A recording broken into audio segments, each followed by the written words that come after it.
Good morning, everybody. We are live on a Thursday morning. Phumi's got new hair. I'm back from holiday. It's fantastic.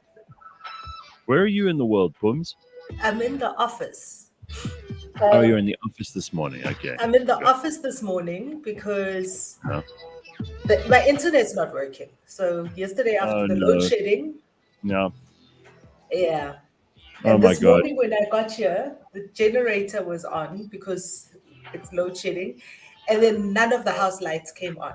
So like the on and off is frying every device now. Yeah.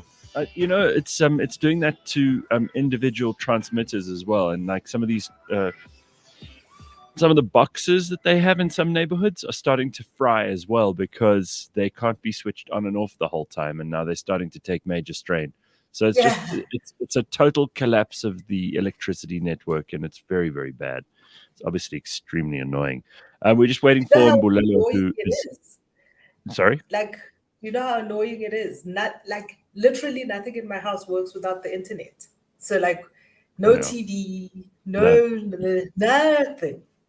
No, it's terrible. All I could do was boil an egg. Oh, well, at least, what do you do that on an old Primus stove? That's what you got, right? That's what you have to use. Like, we're going backwards in time. What's that, Mark Zuckerberg, about the metaverse? Oh, yeah, exactly. Good luck on that front. Metaverse. We can't even get the electricity on. There's going to be no metaverse for us. All right, so we're not going to start this morning by complaining and moaning, though. I'm just going to see because there's great news in the world this morning. Yeah. Did you see the thing? Exactly. Like I woke up at 4 or something, and breaking news on the internet is about the Moti brothers. Yes. Now these are these kids who went missing a little while ago, and this is really, really terrible. These kids went missing, and they thought it was some kind of ransom situation. And people are talking about that now. The Moti brothers being released. Here's Jean. She says, great news this morning. So that if it is true, and I have no reason to believe that John would make up such a thing, it really is great news. Audrey agreeing that that's really good news. Gail saying that's terrific. I hadn't heard that yet. That is such good news, says Moonchild. Yeah. There's a hectic story, hey? Well, maybe we'll find out what actually happened here. No, I don't think we will. You don't think so? No. Hey, morning, Mbulelo. How's it? Hey, good, and you? I don't know what was going on with Mbulelo's mic this morning. It sounded like he was coming in from a sci-fi movie. He was like you had like a robot voice. It was very weird. Rickus says, wow, the Moti brothers released the same day Gareth is back. Is that just a coincidence? I promise you, I had nothing to do with it. Yeah, I had a very nice little break. I went away with some friends. I think there were 12 or 13 of us who just took a little break in the bush, which was absolutely amazing. It was so hot there, though. Were there that many of you? Yeah, it's a big group. Jeez. Wow. Yeah, it was really cool. So the couple who got married last Thursday, they decided to take a whole bunch of us away on I suppose you could call it a buddy moon. And that was where we were. Yeah. I saw the pictures on your social media. They looked very nice. Oh my God. Listen, these two have been celebrating their wedding for, it feels like a year and a half now. They've been having if you want to see how to do a wedding celebration that never ends, then just speak to these two, because they'll give you all the clues. And I know, Mbulelo, you and I both get irritated when people become so self-indulgent with their weddings. But this was easily one of the most happy. No, well, you know what, Mbulelo. Why are you angry at people for being? I know why Mbulelo is. He's always angry. He's grumpy about everything. Yeah. Yeah, it's true. It's their money. They can do what they want. But it's also a smart way to not have to spend too much time with your own partner. Like just keep it festive. You never really have to delve into their idiosyncrasies. Just like keep people around and let's keep it moving and grooving. So yeah. smart. Well, these two have been living together for a while anyway, so they're used to each other now. Awesome. There's none of that. That's They're not wonderful. trying to avoid each other. But anyway, had a very good time and got to just relax and decompress and unwind in the bush, which is really cool. Sure. And we do. It reminds me again of what a spectacular country we have, even with all the things that we have every right to complain about, and that we were talking about last week in the aftermath of the elections. And we'll talk some more about all of that a little bit later on in the Burning Platform.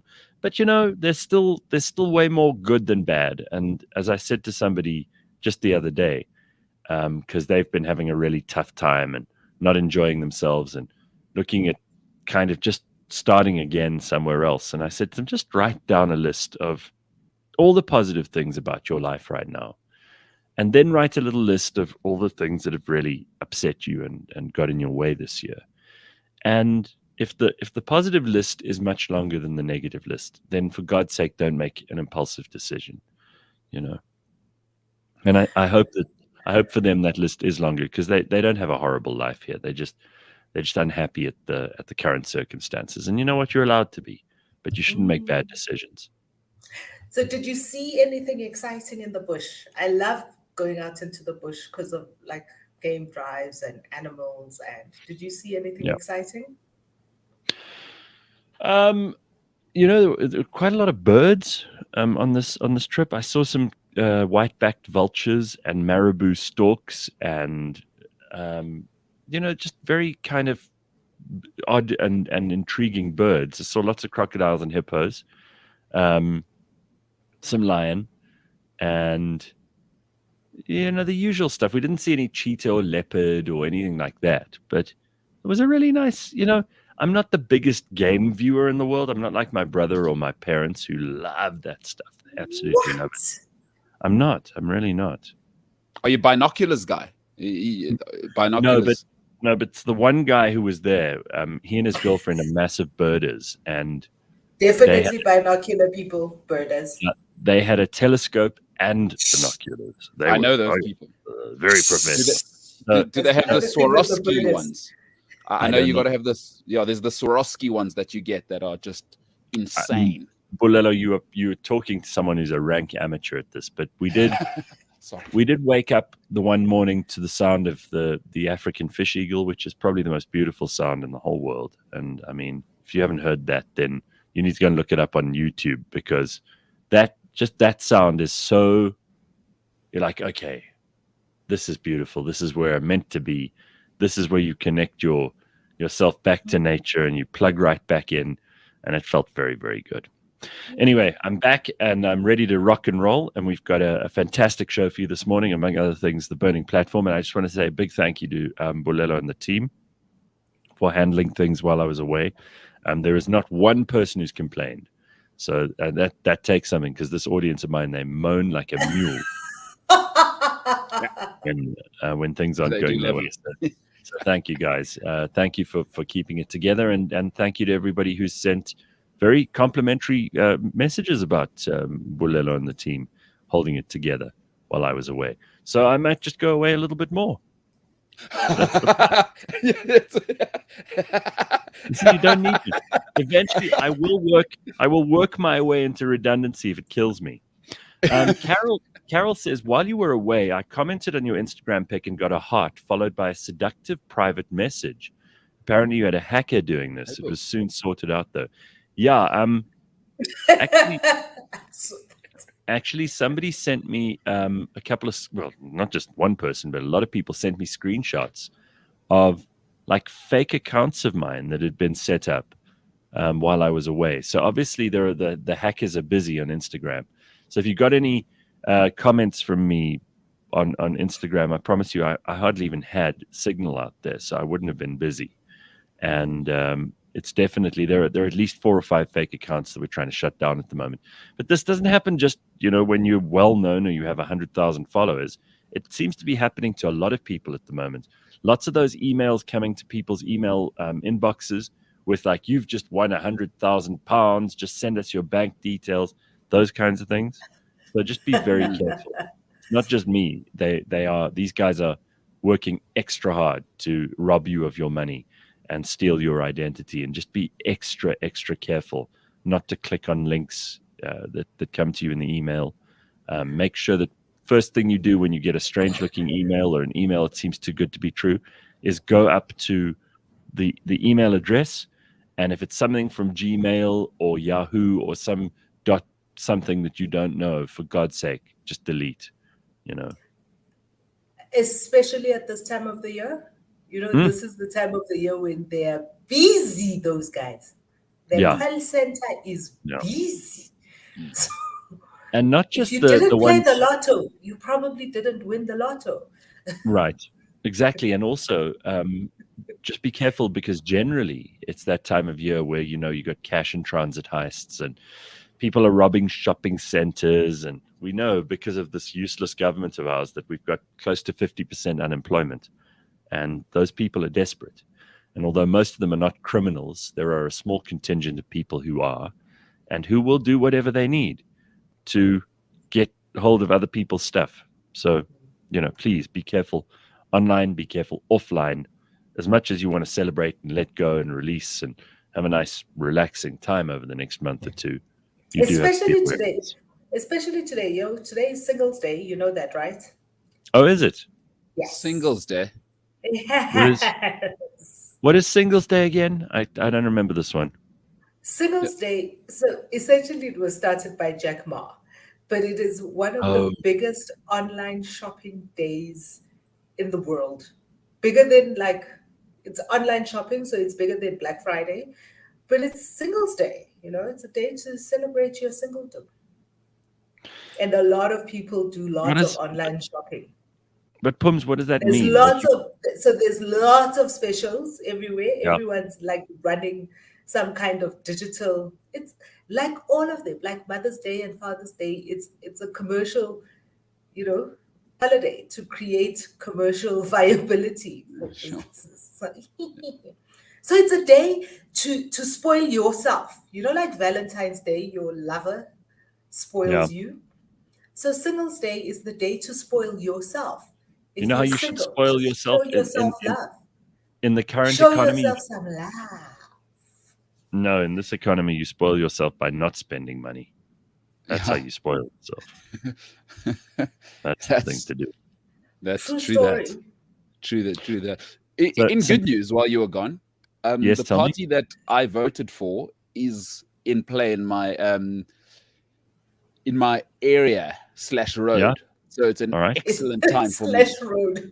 Yeah. What does that even mean? I found out that our car lives in our just around the corner as well. So it's excellent news. I've had some tremendous news while you were gone. Okay. I remember I told you my dream was to vote for Stay the Same. Yes. Yeah.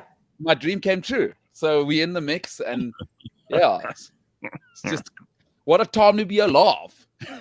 Very nice. Okay. Yeah. While we're talking about you, Mbulelo, Sindile says that Mbulelo put one whiner in her place or his place yesterday. It was beautiful. Someone was whinging. You know how it goes.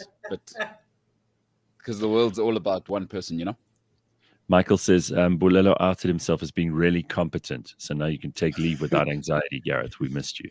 Well, Mbulelo is going away a little bit later on in the month of December.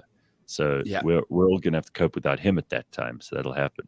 And then Nick. Mbulelo, weren't you just at some auto trade or something ridiculous like that? Yeah, but now I'm taking it over the seas, He's still going, work though. He's going Why is there further no internet where you're going? No, the problem is when you travel to America, and I've done this, I tried to do it in November of 2009. 8-9, and you have to be up to do this show. You have to be up at midnight in New York, and if you go to sleep at whatever time, you wake up at midnight, and then you only finish the show at 2 in the morning. So it's not ideal. It's really not the best. You don't get the best of anybody between 12 and 2 in the morning. I'm sorry, that's just not possible.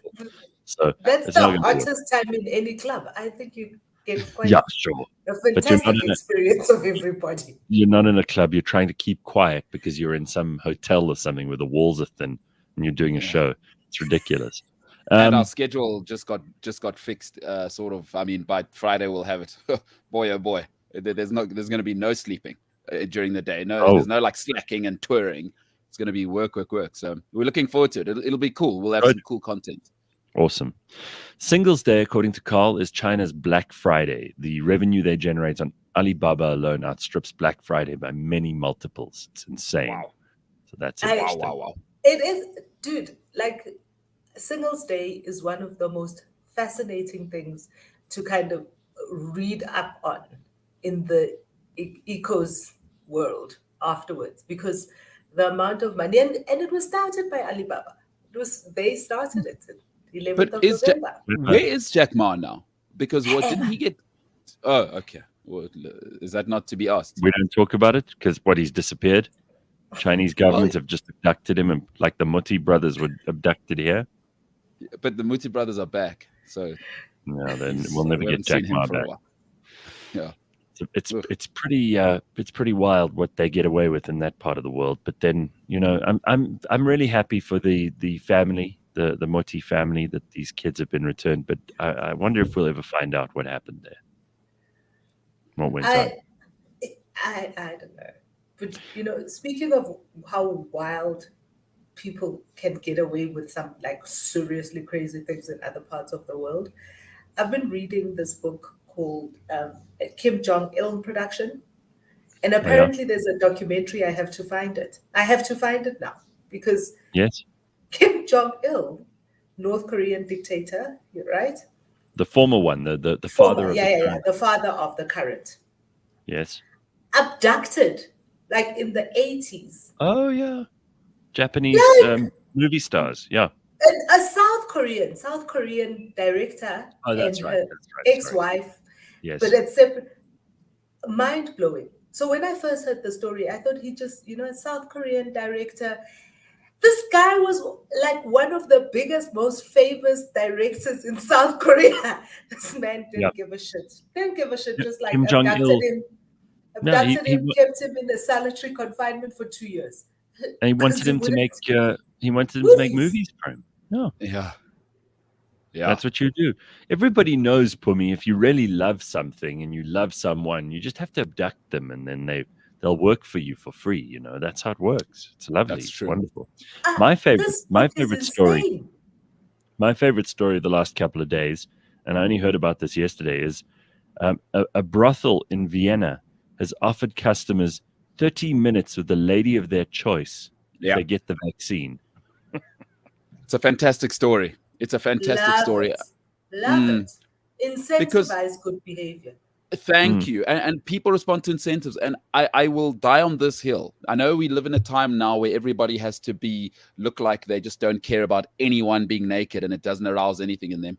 If you want to get men to do something, do the sex thing. I don't care how sophisticated you think you are. Get a lady naked. Good chance you're going to get a dude to do something. So great incentive. It's worked throughout history. It's not going to stop working now. Yeah. Anyway. So, Pums, what is the most ludicrous and ridiculous South African story that you think would make it into one of those Netflix special mini documentaries? This is something you've been asking yourself for the last few days. Have you come to any conclusion? I don't know. I just keep hearing the most ludicrous things. But one of my favorite persons that I think deserves a documentary is a former businessman. He's passed away now, which is why it's perfect to make a documentary about him. Because there's some people who used to work with him are still alive, and they're like old and don't care, so they'll spill all the beans. Tiny Rowland. It is like who's that? Every time. Tiny Rowland. Tiny Rowland was one. He was one of the mining barons of South Africa. He used to run a company called Lonro, which was the London Rhodesian mining company, and which in South Africa then became Lonmin But this guy is fucking wild. Every time you hear something about him and what he got up to, you're just like, why do people not talk about this guy more often? Like now, obviously, there'll be a documentary about the Moti brothers too. But guys, South Africa is full of No, but wild hang on. stories. So tell us what this guy did. Like, why would he be interesting?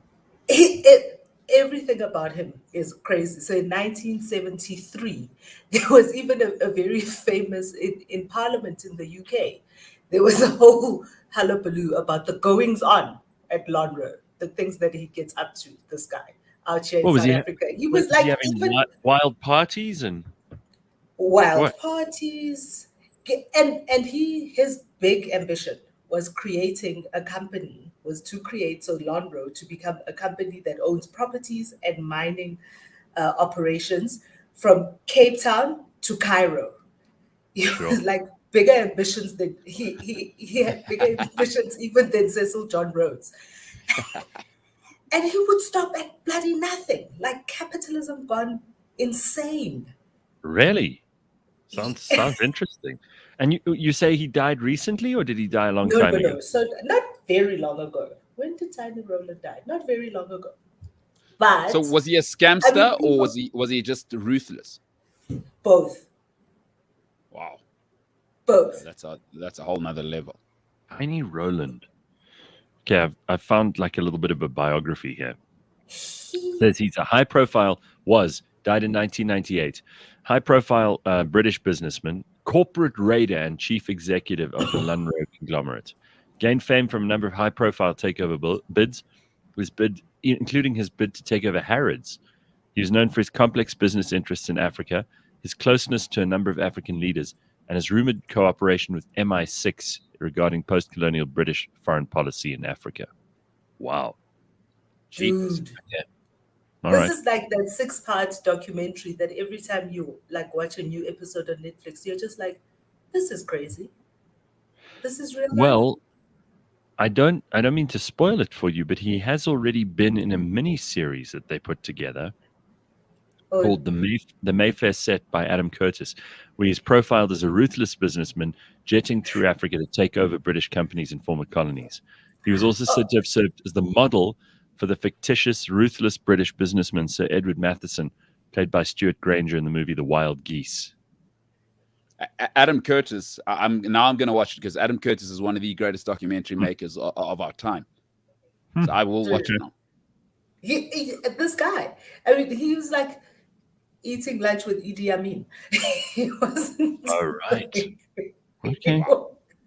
Yeah. And our own President Mandela in 1996 gave him the Order of Good Hope, the highest South African honor at the time.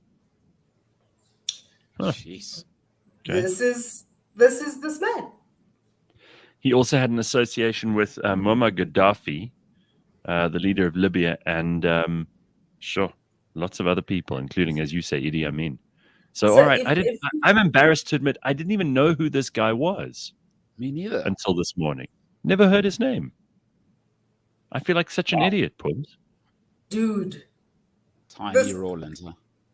Tiny. Oh, tiny. It does have that sound like a wheeler and dealer, you know? Yeah, definitely. Tiny. Oh, definitely.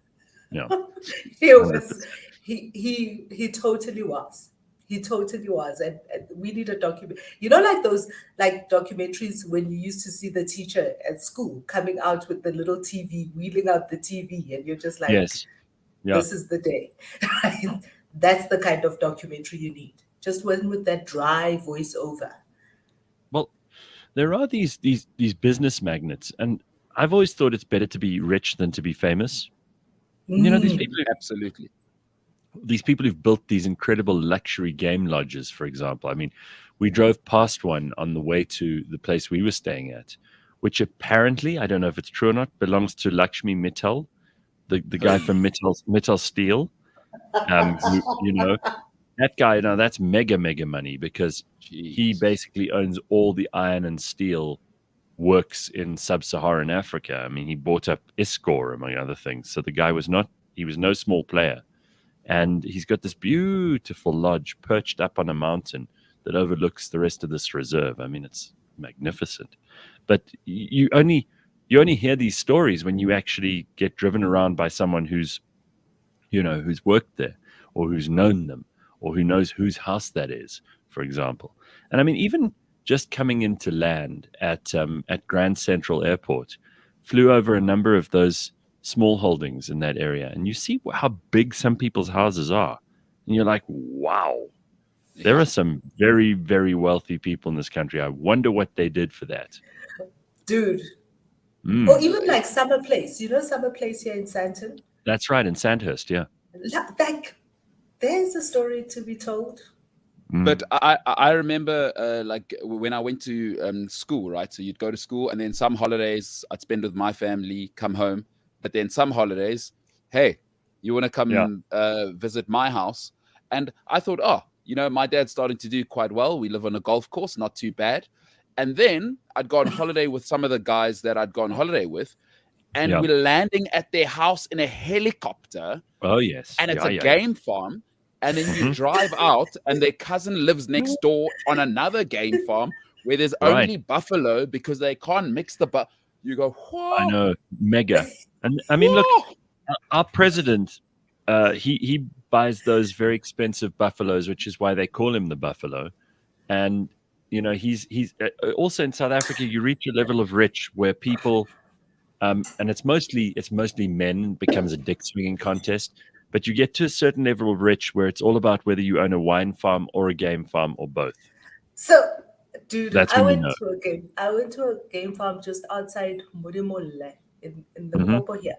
And apparently the neighboring game farm, it's also a private owned game farm, is owned by our president.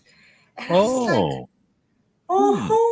this entire property. So the whole thing it's like a series of game farms. I think about 5 of them, all privately owned, and the next door one is owned by the president.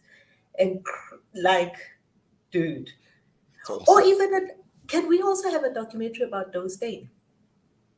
Well, exactly. I mean, he's still alive, and he's a very interesting man.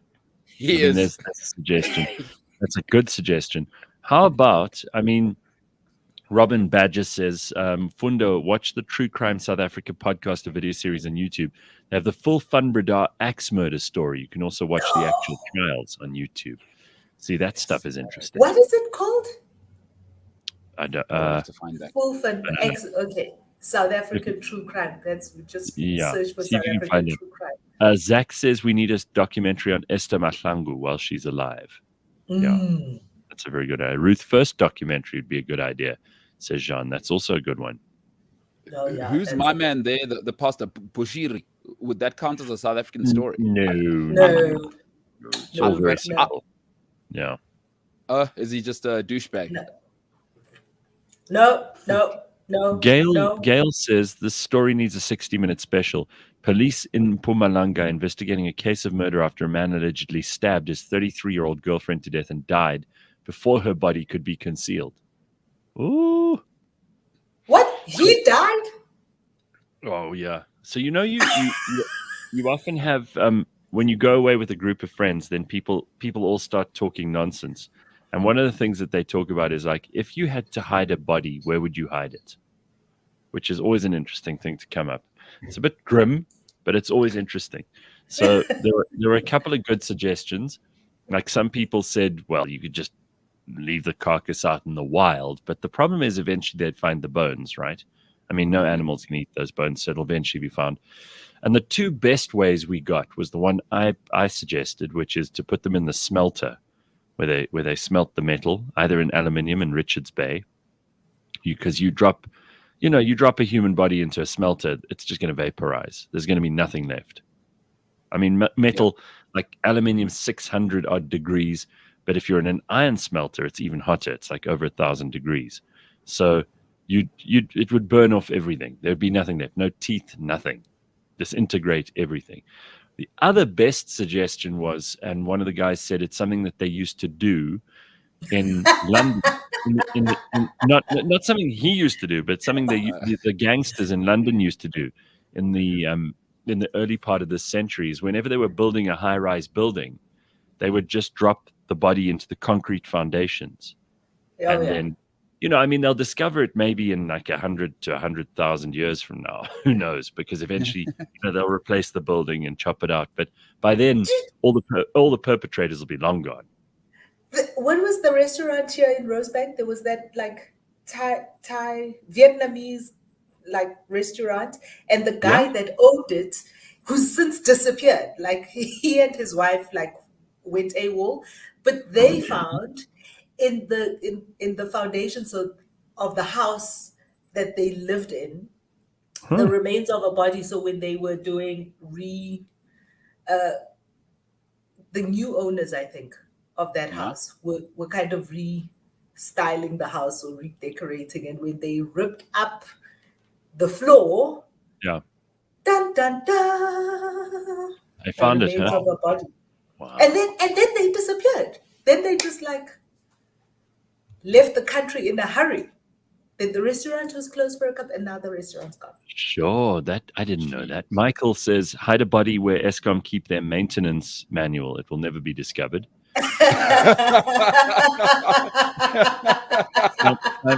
Simon says the best place to hide a body is the second page of Google. Yeah. Wow.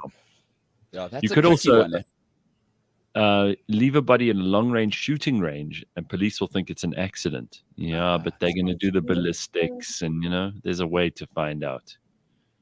Okay. Yeah, All right. that's Very good. tricky.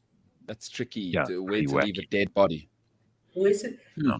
But I think more than where you would hide a dead body, I think a really great question for like those games nights with friends is Mhm. who among your friends would you call when you need to hide a dead body? Oh, good question. Good question. I already- Because Yeah. like who's the person? My friends and I have a thing about the carpet bringer, the person who would bring the carpet for you to roll up your husband in when you've killed him. Who's that person? Because you Mm, need a second person. You need a second person. Dead bodies yeah, are you're heavy. You can't carry it on your own, believe it or not. All right. So, Dorata from Eskom says we remain on track to lift load shedding on Saturday. Woohoo! Oh, we're so grateful. Oh, thank yeah, you, right. Emperor. Thank you so much. We're so thrilled. We bow down. Oh, how merciful you have been to us. I So will believe it when I see it. apparently, Andre Dorata of Eskom says generating capacity has improved in the country. We're on track to end load shedding on Saturday morning. He was addressing the media for a second consecutive day on Wednesday. To keep the nation up to date on the past situation, on Tuesday, he announced a drop from stage 4 to stage 3, and he said he had more positive news now. Overall, we remain on track for lifting load shedding by 5 a.m. on Saturday morning, as previously communicated. He said the overall picture was better, but there's still a shortfall, a demand of 28,271, and we have a capacity of only 26,973, which means there's a shortfall we need to make up. He said the situation has improved as some units have come online. I've heard so many people saying this guy is really impressive, but that it's a thankless, awful job, and that there's no one in the world How who would is be. he impressive? This guy tanked Manpack. That's what people said. That's what people. Angas. I don't know. I don't know. if I'm no. neither a fan. I'm neither a fan nor a guy The who last two hates. companies he ran, when he left from those companies, he fucked them up. Really? Uh-huh. Okay, well then. But maybe South we should. Africans, we have short memories. Yeah, we do. Speaking of short memories, and we also have copper cable theft, which leads to short circuits. Izinyoka. Copper cable theft and vandalism has reached unprecedented levels with over 600 incidents a month and growing on the railways, says Transnet. Transnet Freight Rail is an operating division of the state-owned logistics company Transnet. In a statement on Wednesday afternoon, they said they'd lost over 1,000 kilometers of copper cable between January and October. The Transnet Freight Rail, TFR, continues to witness a steep increase in incidents. The period 29 October to 10 November, 55 kilometers of cable was stolen, 9.4 kilometers of which was stolen in the last 48 hours alone, they said. The rampant theft and vandalism is wreaking havoc on the rail network, causing Transnet to cancel trains daily, which causes it and its customers to lose out on billions in potential revenue. And you know what happens then is all those freight operations go onto roads, which blocks up the traffic, and makes everyone else's life a misery. And we have truck after truck after truck clogging the highways and smaller roads in the country. It's a disaster. So and that fucks up, besides that it clogs up the roads, it also messes the roads, because the road is not meant for that kind of heavy, absolutely, pardon me, that heavy haulage. So then the infrastructure suffers. So another great, perfectly run parastatal. And even though this theft, I mean, you can stop this kind of thing. You can stop this. You can find people, you can employ security guards to deal with this. But if you're running on margins that are this thin, because the thing has been basically cleared out from the inside, it's been hollowed out by thieves. And I'm talking about the big scale thieves, not the cable theft thieves. I'm talking about the ones who had their hands in the pot of money for the longest time. Transnet needs to get their act together too, or else that's going to be another parastatal that collapses under our watch. President Joe Biden will meet at the White House next week with the leaders of Canada and Mexico, his office said on Wednesday, as the U.S. administration seeks to shore up alliances that came under strain under Donald Trump. Oh, really? That's the problem? I heard Donald Trump was president a whole year ago, and Joe Biden's approval ratings have cratered to below what Trump's were in less than a year. Less than a year. Explain that to me. And why is he running around Europe, shitting himself in the Vatican and farting when he meets Camilla in Cornwall? And worrying about how bad the relations were with Canada and Mexico while Trump was in power. Mexico are loving America at the moment. They're exporting all their criminals there. It's going really well for Mexico. Mexico having a great time. They're booming right now. They're sending all the poor and the gangsters and the people who they don't want anymore in Mexico right across the border. Joe Biden's welcoming them with open arms. Of course they love Joe Biden. And as for Canada, they've got that girly man, Justin Trudeau, in charge. So, of course, they're thrilled, because they also want a weak America. It makes Canada look better. So, yeah, of course. I don't know why he's even bothering with the meeting. He should just, I don't know, send some member of his cabinet to go around there and just glad hand them. That's all that's necessary. Anyway, that's what's going on in North America, if you care about that at all. And then the ANC in the Northwest. This is one last political story, and we may look into this in the Burning Platform later. The former finance MEC there, Wendy Nelson, was cleared of charges relating to irregular appointment of Thabo Lekalakala to the position of Superintendent General in the Provincial Health Department. Apparently, they said that she was responsible for some underhanded, dodgy doings, and now they have decided they will acquit her of that. She's been acquitted on fraud charges, and the party's formal structures will talk to her and then rope her in again. She was cleared of the charges. Structures? Oh, yeah, that's true. Hang on. The AEC doesn't have formal structures. Good point. Come on, man. Good Stop point. Playing Yeah, this game. We're Right. tired. Sick and Anyway. tired of this. We will be looking at all of this with Leeto later on. I know he's one of everybody's favorite people, Leeto Nthoba, who's a lecturer at the Central University of Technology. He's a debater, a socio-political analyst, and also someone who was very, very interested in the outcome of these local government elections. So we'll hear what his analysis is. He's been joining us in the comments over the last few days, so we thought, no, let's get him on the show properly and talk to him about this and all the rest. But we have some other things to talk about too. And we'll get to those things just now as well. We've also got this, which I think is really, really exciting, and I need you to know about this. This week's episode of Health Matters, which is coming up at 9 a.m. GERD, G-E-R-D, might be the word, but do you actually know what GERD stands for? Well, luckily, gastroenterologist Professor Mashiko Seshedi joins Ryan O'Connor on the show again to discuss a digestive condition called GERD. You do want to know what this is now. It's got my attention. Now I'm going to have to listen just to find out what GERD is. But thankfully, that Professor Mashiko Seshedi will join Ryan O'Connor. They'll talk about the health conditions related to your gut. And Health Matters is brought to you, of course, by Cipla. You can catch up on the other episodes on cliffcentral.com, the Cliff Central app, Apple, Google Podcasts, Spotify, or wherever you listen. Make sure you don't miss it. Someone says, Wendy Coleman says, Andre de Ruyter should be the new James Bond. Suggested on Facebook earlier today. I don't know about that. So, Like you the know, James Bond of incompetence. dude, I can't find the comment. I saw a comment here earlier when we were talking about Dorata from somebody who used to work for Dorata, and I'm wondering if he worked at Nampak, who loved working for Dorata, and that Dorata was fantastic. That's the last job he had before he went to Eskom. But he got paid over a 3-year period, I think. He got paid something like 51 million rand. And in the time that he was there, in bonuses and other things, in the time that he was there as the head of Nampak, the share price when he took over was something like 42 rand a share. And by the time he left, it was 7 rand 20.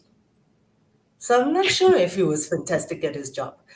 No, it sounds to me like he wasn't. But who besides Jesus Christ could actually fix Eskom? Nobody. Nobody Because could fix I mean, anything. even if, Nobody. let's say Andre de Ruyter is quite an average guy. Let's say he's not particularly good at anything. You know how much money you'd have to offer me to try and fix Eskom? And even then I'd say no, because I'm not qualified to do it in any way. But I'd also be terrified about the outcome. It's a no-win situation, don't you think? Anything that the ANC has touched in this country, not even Elon Musk, if we could create 15 Elon Musks with Jeff Bezos, they couldn't fix it. Because the problem is the dereliction's shareholder. been... The problem is the shareholder. And in this case, us. We're the shareholders. No, the government. The government. Yeah, well. Anything where the NC's been. We're the beneficiaries of the shareholder, or we're supposed to be, but the shareholder is the government and their interference. The horror stories. The horror stories. Well, Michael says, calling our country's copper theft is the same as calling the US protests that burned businesses peaceful. At what point is this viewed as organized and deliberate sabotage? Well, there must be businesses that are making huge amounts of money off the scrap metal industry, and we can find out who they are because they're selling that metal back into the economy. They're not sending it elsewhere in the world. They're selling it back into the South African economy. So whoever is selling copper at the moment needs to be looked at as one of the people who's probably stealing copper. Surely it's that simple. But we have no investigative capacity in the police either, right? So, I mean... Or even just the will. The one story, I can't believe we didn't talk about it, is is the story of the 200 million rands worth of drugs that went missing from a Hawks evidence center. Oh, really? Guys, literally 2 days ago. Yeah. 2 days ago from a Hawks center in Potchefstroom, I think. 200 million rands worth of drugs that had been seized as evidence. Can I just ask, almost 1,000 kilograms. That's 900 odd kilograms. 1,000 kilograms of drugs in Potchefstroom. This is not a rich place. This is not a place where there are lots of people with lots of money who have like rich people's coke habit. It's probably Tick or Mandrax or something like that. I'm telling you, there's money in drugs. I'm thinking seriously, we've got to get into that business because then we'd be able to buy our own private jets and there's lots of money in drugs.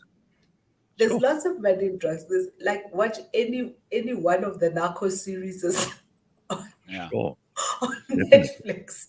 The jackpot might be to fuse a church, so start Cliff Sunday with the drug running. So if you can somehow get the church to run, because then you're never paying tax anyway. You know what I mean? So do it through the church, plus you take the tithe. So that's the model. If we can find that sweet spot, I'm in. That's the book I just finished reading. Well, MB says, I got some. Ha, ha, ha. It even had the Hawks logo on it.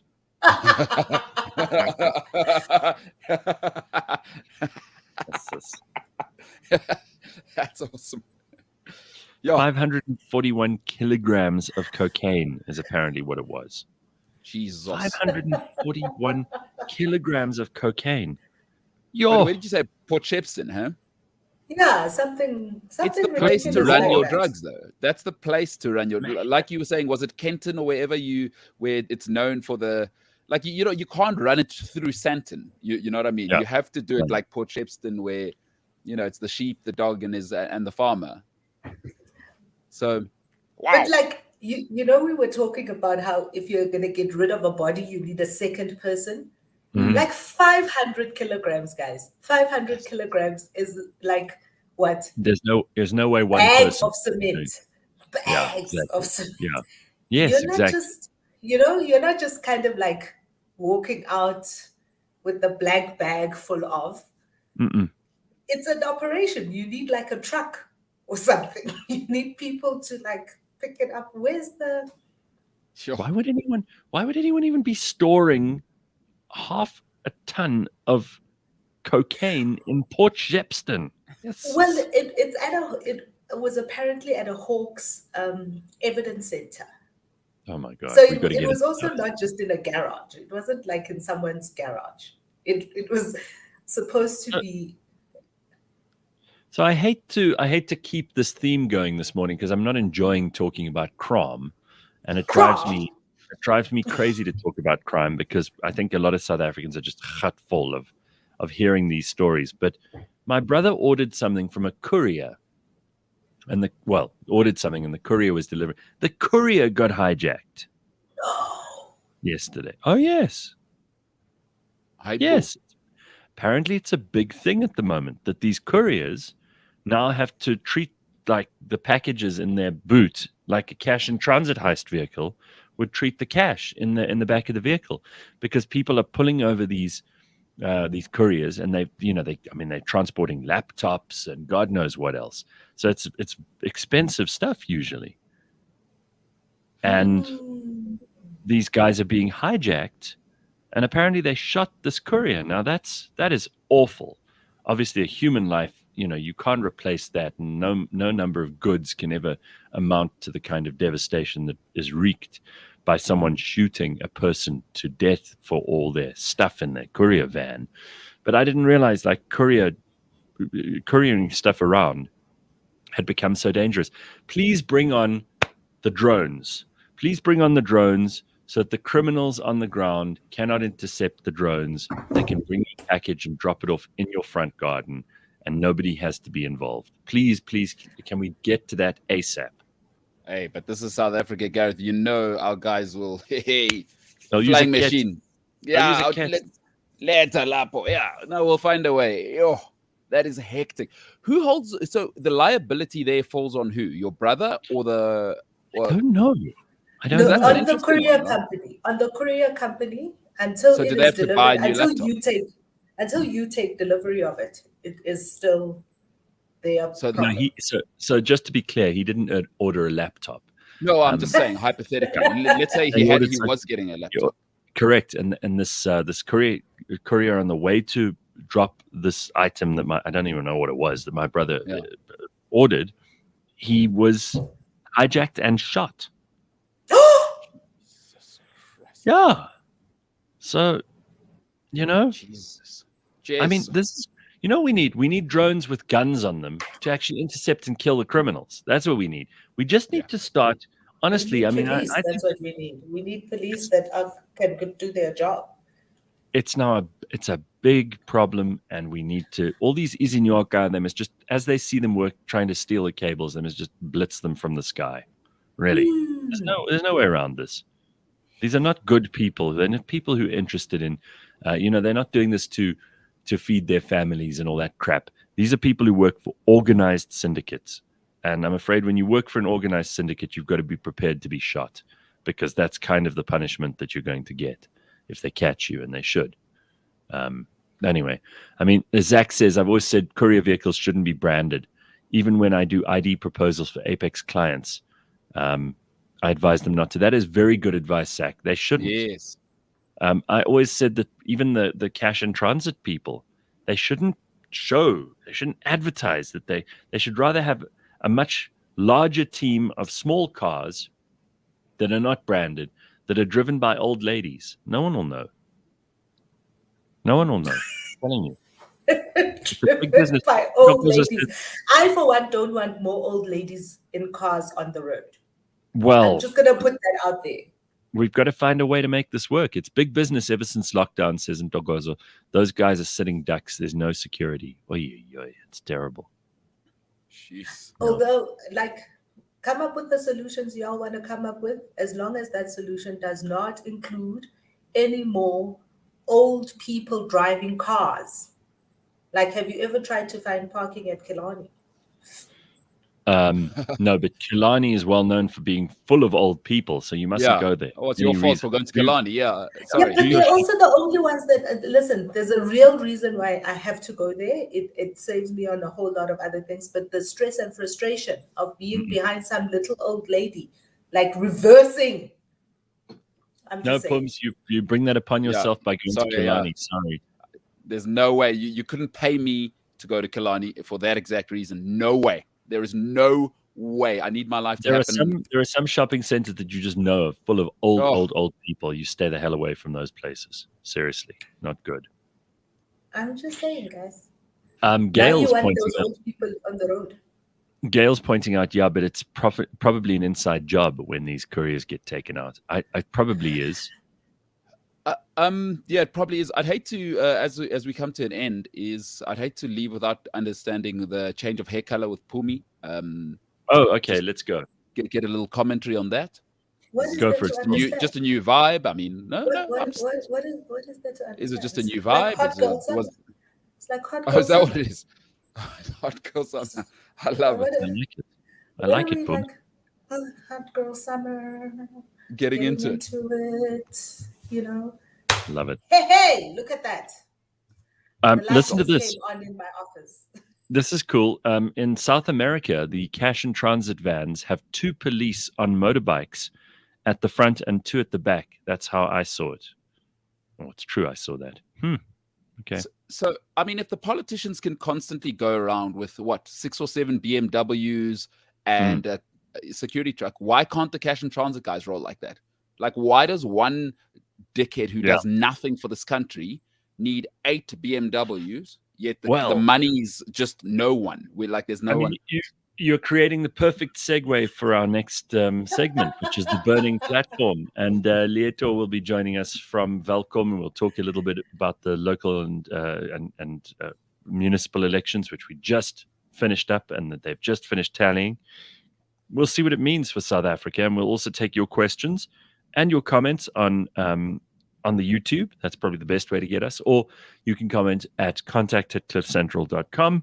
Tell us what you're up to. Tell us what you'd like to hear. Also, tell us if you'd like a particular guest on the burning platform, because we're always looking to bring new and interesting people onto the show. And if you are aware of somebody in the political realm or someone who's got really great commentary, things to say, they want to join in this conversation, we would love to have them on the show. So let us know.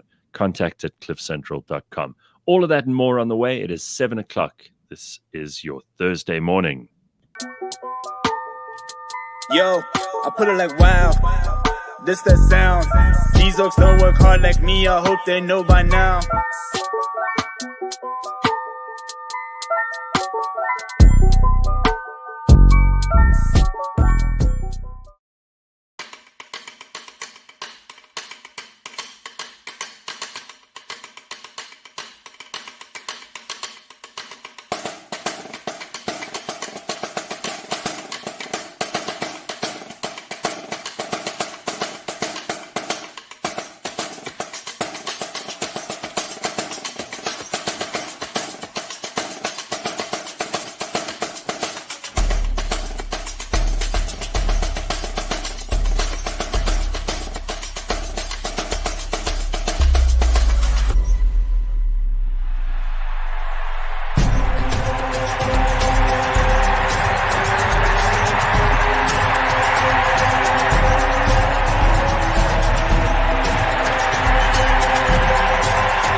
suffer from collectivism? I've got this love affair with French antiques. Do you have an obsession with objects? This is a King's African rifles bayonet. Are you a fanatic?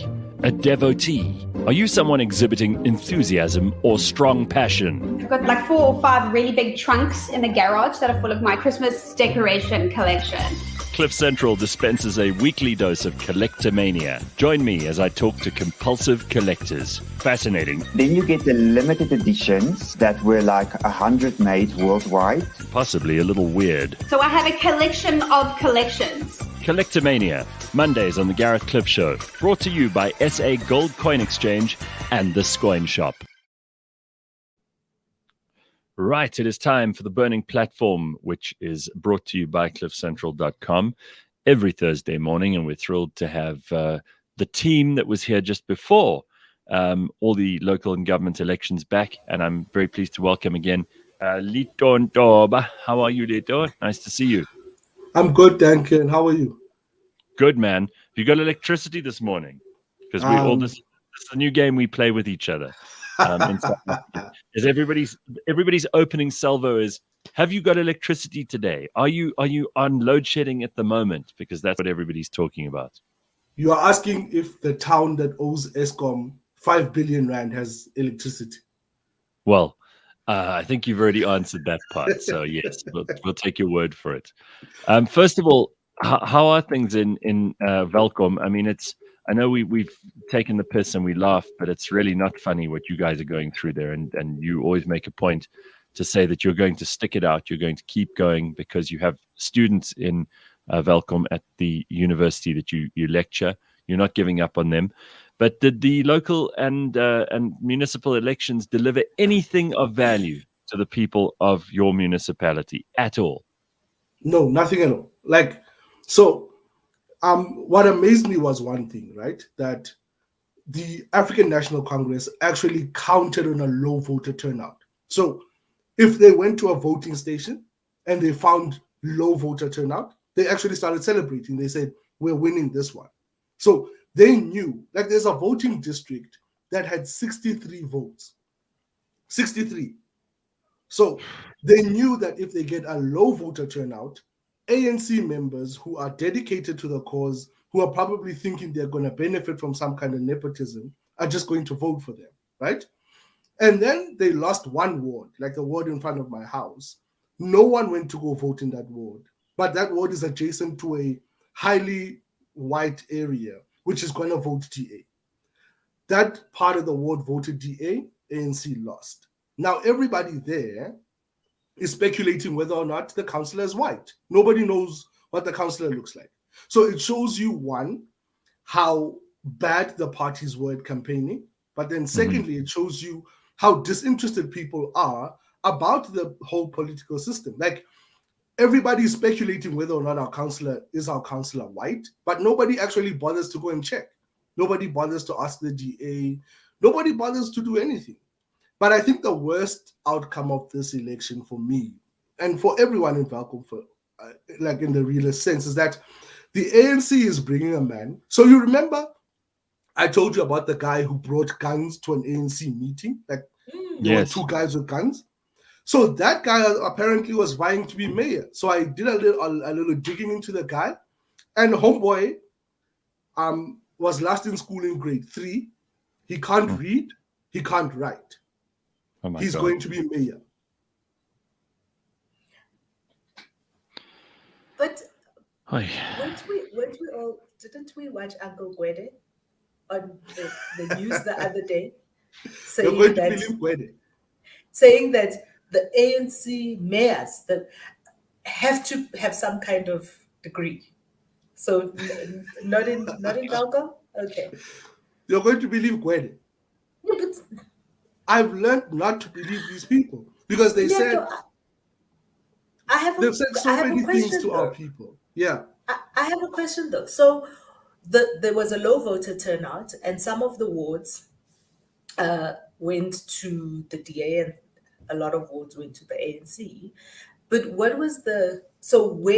are you in Welkom, in your municipality, in terms of the numbers? Is it going to be an out and out ANC government, or is there a coalition coming your Out way? and out ANC, like a comprehensive, like 60%, 70% win.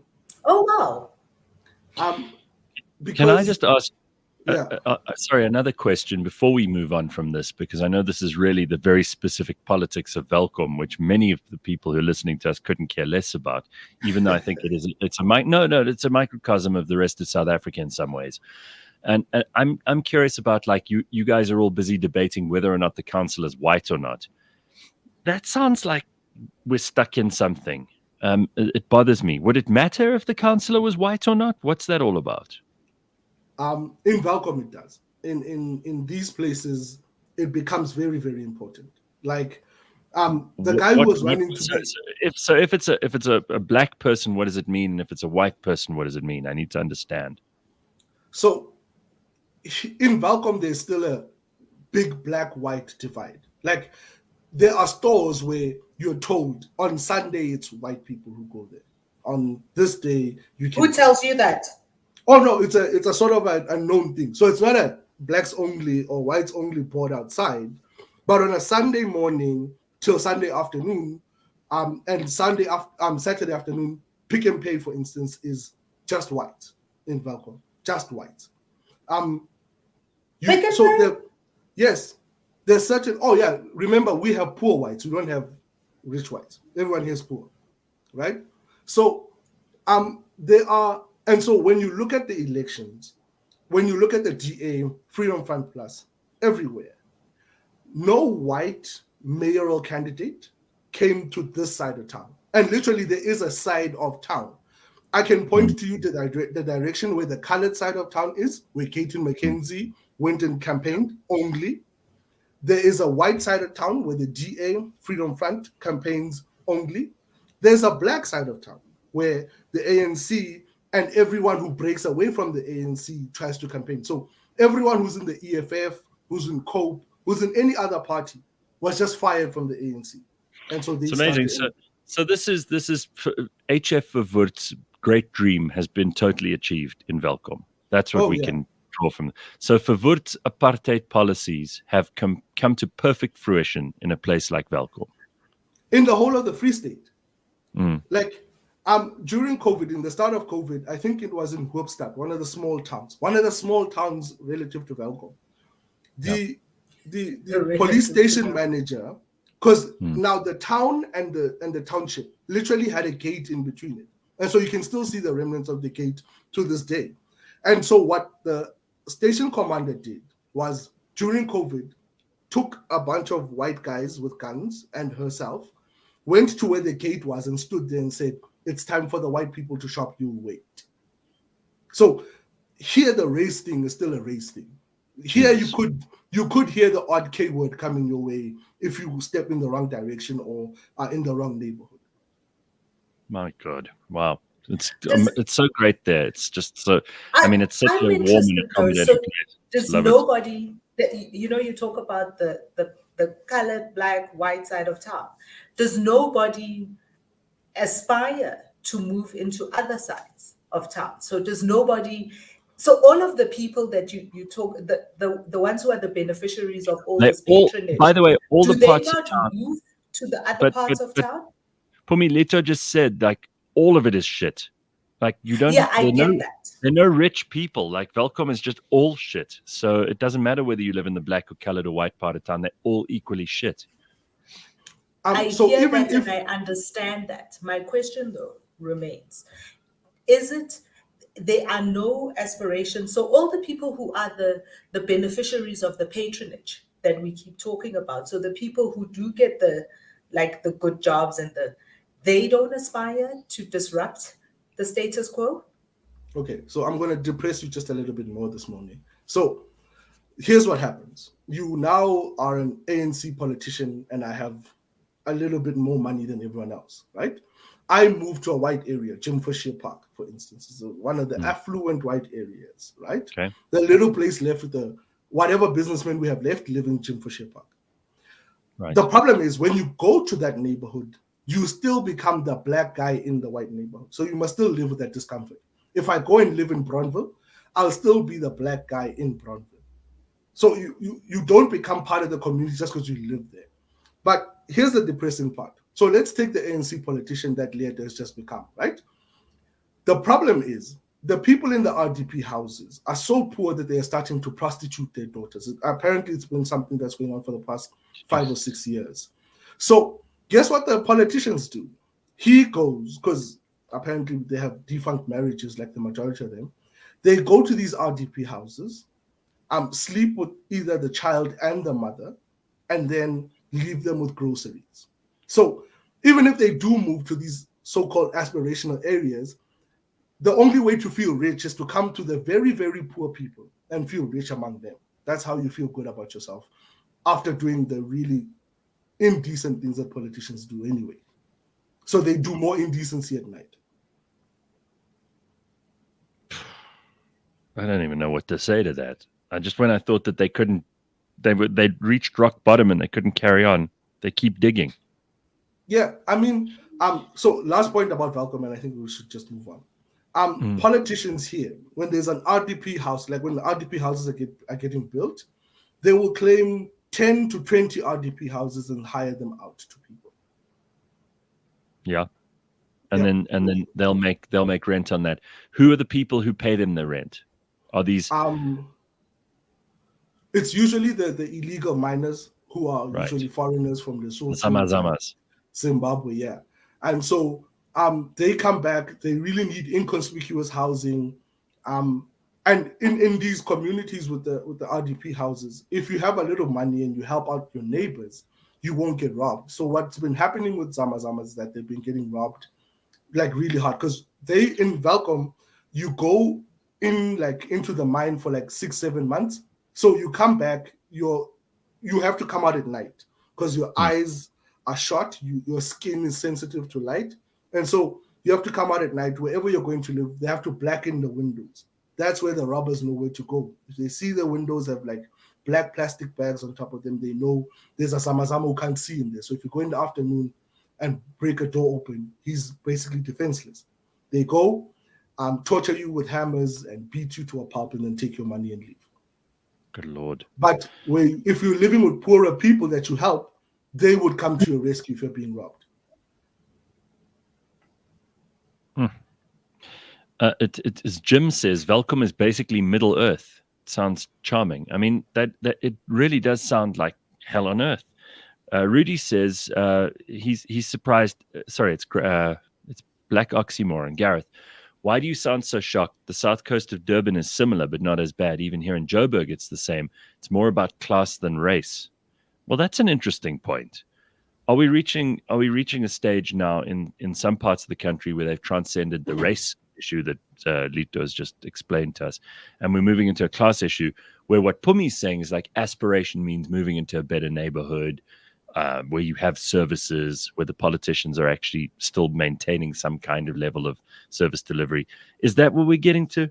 Like we're still in Thabo Mbeki's two South Africas, but the difference is now it's about how much money you have, as opposed to whether you're white or black. And if you've been employed by government, then you might have money, or if you've been in private business, you might have money. But those people still work together. The rest are going to be left to their own devices. I think that's a good analogy, but Thabo Mbeki's two South Africas can be divided into 4 South Africas, right?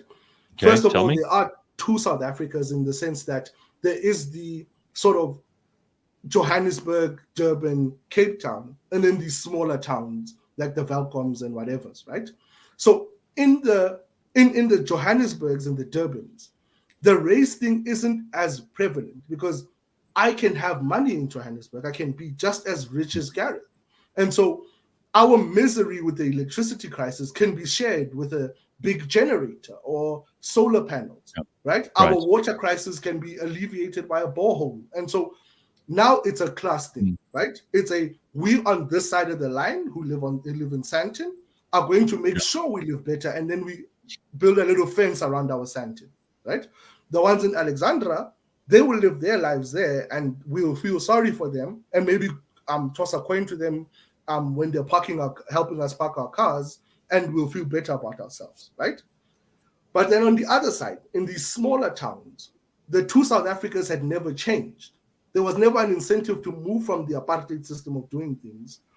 And so the two South Africas that exist there are the racial ones. Is that mostly white, mostly rich, mostly black, mostly poor. And so that then creates the different dynamics that you saw in the elections. That's why you saw this large win with the election, with the ANC in the rural town, in the rural villages and small towns, and then these coalitions in the Johannesburgs and the Durbans and wherever, because in those places, the reason why you coalesce is that the person who now has money can debate their political fate, can think about it and try to act on some of it, right?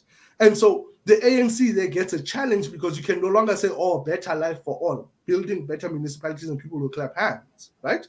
The people there understand how corruption and a complete lack of service delivery would collapse a place like Johannesburg and leave it like totally like flea infested, right? So, but on a final point, in the smaller towns, the problem is, and I think people miss this, and I miss this as well, as most analysts, right, is that we assume that the poor, these people we call the poor, don't understand the dynamics of the politics of where they live, and we coddle them and we try to make them feel better about themselves.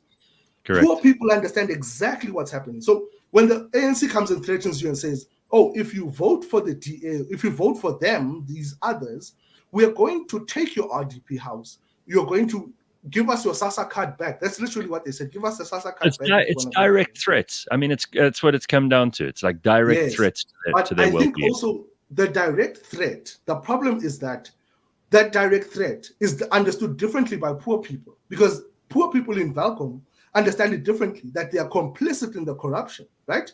Let's take the water situation. 76% of our water is leaked, right? But it's not leaked. It's people who don't get audited for the water they use, but also have illegal connections to the water cycle. And so they know they're complicit. And so when they say we are going to take your RDP house, it's not necessarily that we're going to take your house. They're saying, if you vote us out, that water that you're not paying for, you're going to now need to start paying for it when the whites come. And so that's why they keep saying these things. That no, the DA will come and you'll see what the whites will do to you. And so it's not necessarily just about the direct threat. It's the understanding that I'm complicit in it as well. And so if you're in Welkom, the unemployment rate here for young people is almost 80%. And so if somebody says to you that 350 Rand we're giving you a month is going away, your priorities change very quick. Leeto, I always love it when you come on the show, because you get to give us a first-hand, real account of your experience that is outside of what we see in the media, what we hear on TV, what most of us also see outside our gates, outside our doors when we're driving, because a lot of people in these kind of spaces are in the metropolitan areas. And the one thing that I'm always fascinated by when these stories or arrive in places outside of the metropoles is what we would ordinarily call not just power structures, but structures of authority. And I saw somebody asking about it in one of the comments, is outside of the government or politicians, are there any other kind of authority structures within the society of Welkom? The other authority structures, and I won't even call them that because it's now wearing very thin, right? It's the business people. They tried something some years back that the business community tried to come together and help with the issues they can. One of the white business owners was roughed up in front of his house by gunmen because he was threatened, because they're saying, you are now covering up potholes, chief. Those things are tenders. That's food for us, and you are covering it up for free. So you see, the authority centers, the power in this society has greatly moved to the politicians, because capitalism, by and large, doesn't exist here anymore. There is no flow of money where those who do have money can be influential enough to alleviate some of the hardships, right? I mean, at the moment, the two largest employers, it's an abattoir and a metalworks company, are all telling their employees that they might leave town. They're in discussions to leave town for Rustenburg. And so they didn't want to spring it on their workers. They said, get ready. So if you think about it, it's now that unemployment rate is 9 out of 10, actually. And so when you think about it, the power structures don't exist. Immediately, I was thinking while Phumi was posing a question to you, obviously, if business pulls out of a place like that, which it largely already has, and now these last two major employers are going to also seek greener pastures, because look, if I were born in Welkom, I'd also want to get the hell out. What's the point? Yeah. What do your students do? They're not going to stick around, right? You probably tell them in lectures, as soon as you can, go. That's how you should do it, right? There is no way that you can stay in Welkom with a degree. Doesn't matter. It's a piece of paper. It's toilet paper, basically. And Leeto, what people will be left then? Are those going to be the people who cannot go anywhere else, who are basically stuck with no means to go anywhere else unless they just grab the clothes on their back and walk to the next town, which is probably just as bad. I mean, there are probably towns around Welkom that are even worse. Or is it just the politicians who will continue to milk the system? I mean, who else is going to still be there? One or two people like you who are trying to hold out and hold steady. So I thought about that actually, like who would stay, right? And who's actually currently staying? The people who are currently staying are people who were in the old notion of apartheid that Welkom is a mining town and you should come here and get work, right? Older people who came here and got an RDP house maybe 10 years ago or 5 years ago, right? The problem with those old people is their children most probably have died of HIV. Now they're left with orphans. There's an older person here who was left with like 6 orphans. I know there's a student who my aunt was helping out. She was in the SGB of a high school here. And she was helping them out because this young man was left alone. There was no one, no mother, no father. This child didn't even have a birth certificate when we found him, right? And so when you look at that and you're like, oh, okay, so there are going to be these extremely old people, these extremely young, uneducated people who are staying here, who would not be able to resist the politicians in all of their gluttony, in the way they want them to prostitute themselves for money, the way they want you to carry around their bags and treat them as some kind of king. And so those are the people who are now the last holdouts. Nobody who's got employment opportunities has stayed here. Everyone who can be employable has left. Well, I just want to refer to Silver Super Scout, who's someone new to the show, and we haven't seen a comment from them before. Who is this man? That's you, Leeto. He's incredible, heartbreaking to hear, but thank you for shedding a light on the truth. Down with corruption, up with the upliftment. We can only ever be as rich as the poorest in our country. We talk about the ANC becoming a rural party, and I know that Welkom isn't a rural area, but it's kind of one of those towns in a rural area. And the Free State's probably one of the most badly run provinces in South Africa. We know that even in Mangaung, they now, it's one of the places the ANC did very well, actually. It's one of the places they don't need, I think, a coalition government. They can go ahead and do it all on their own. And that's exactly what's happened in Welkom. So do you think that with the ANC becoming a rural party, so to speak, this is going to diminish their overall say in South Africa? Because when you don't control outright the major metropoles, you really are just like an inconsequential, almost semi-tribal, authoritarian, almost totalitarian, backward group of people. And you're always going to attract those people because the better ones will want to be in the places where there's more money. And they can't run as a ward councillor in Welkom if they live in Johannesburg. So you'll only end up with shit in places like Welkom, and you'll end up with only the better people in the metropole. So we're really going to divide South Africa again into rural and urban, but in a much more pronounced way. Is that your feeling? I think so. Let's look at the two ways in which this election influences the ANC in particular, right? It does in two ways. So internally in the ANC, the problem is now, wherever there's a coalition, you get less tenderpreneurs, right? The tenderpreneurs are the people who used to fuel the corruption inside the ANC with money. They would come and give people brown envelopes to vote this way and that. And so that sway is going away, because in the last National Congress that they had, you saw there were no tenderpreneurs from Pretoria, there were no tenderpreneurs from PE, and Cape Town. So those are the places they lost.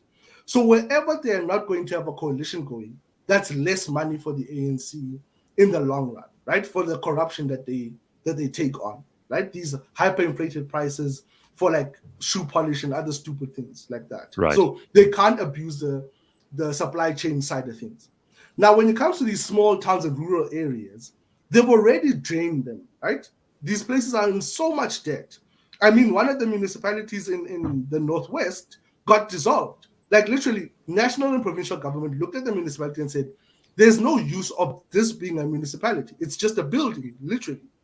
And so that's how bad these places are. And I mean, I've already told you about like how places like Machabeng municipality, where I am in Welkom, Malutiapo, Phumi, and Kwatwa, to repair the damage as far as debt is concerned is like a 10-year, 15-year project.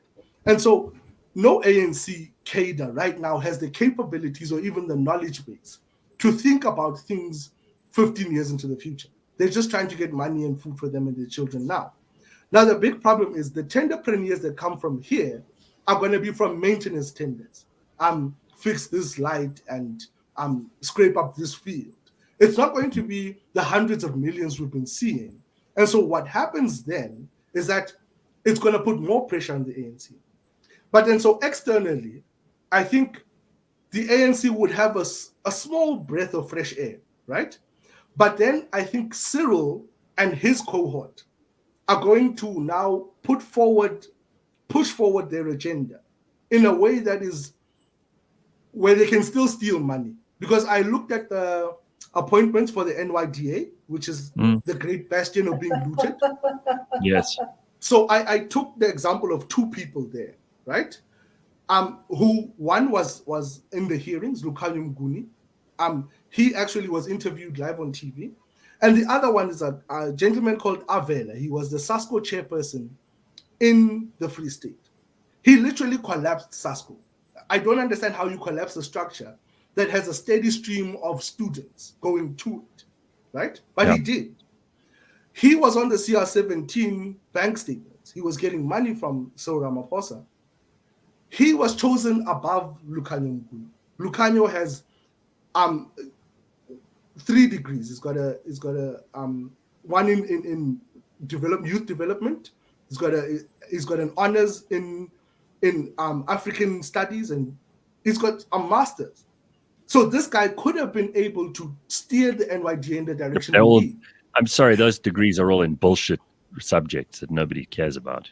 Sorry. Yes, but in the NYDA, it would have been important to think about, like, if somebody even ponders how to get young people into business in this country. Sorry, what you're saying is that these are the people, these 2 people you've mentioned now, these are the kind of people that they're looking at as the future of the ANC, obviously.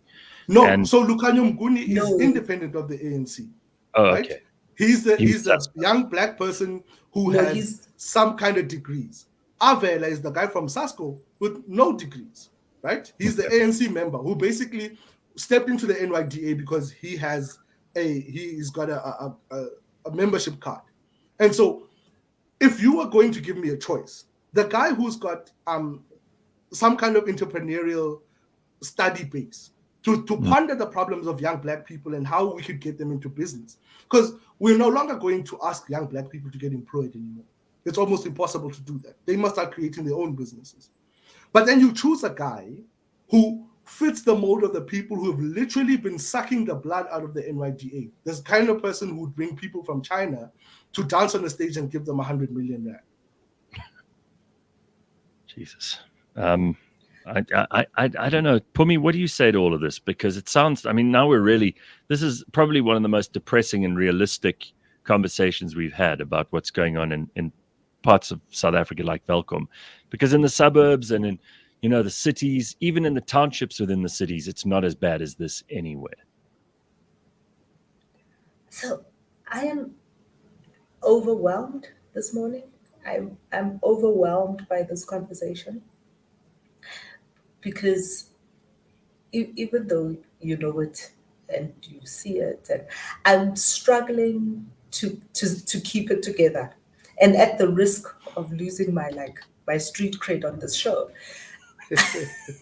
No, really, at the risk of losing my street cred on this show, I feel my heart pounding, and I had to take my glasses off because they were like misting up, because I actually feel like crying.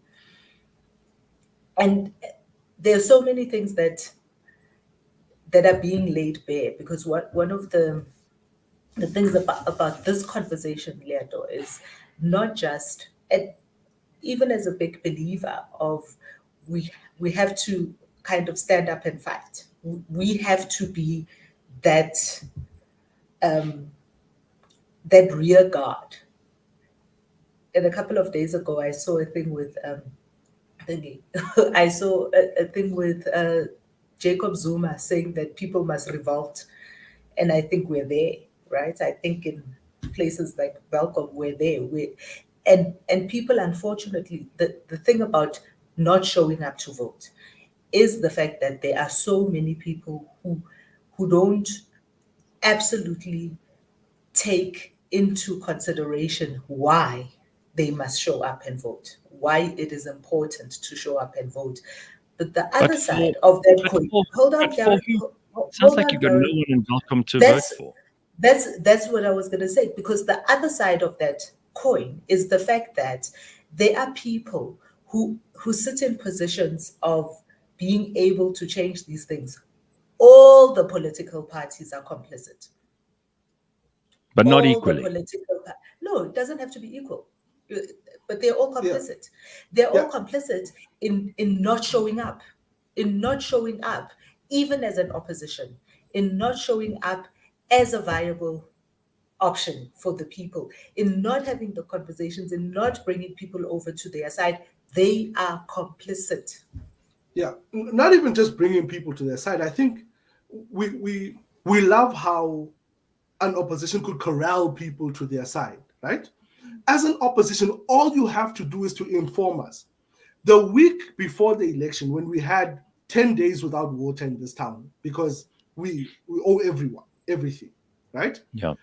We found out that the municipal manager, one of the municipal managers passed away, right? Because we've had like 6. The CFO turned himself into a municipal manager, and 31 million rand went missing in 48 hours. Nobody bothered to come and tell the rest of the town this. No one in opposition, no one bothered to come and say, we'd just like to call a community meeting and say, these guys from the ANC just literally took 31 million rand. It's gone. The other time, the payroll disappeared. Nobody came and told the town. So you see, the opposition doesn't even do the minimum to say, hold everyone responsible. Just hold somebody to account. Yes, I know, but that, sure, that's the minimum the opposition could do.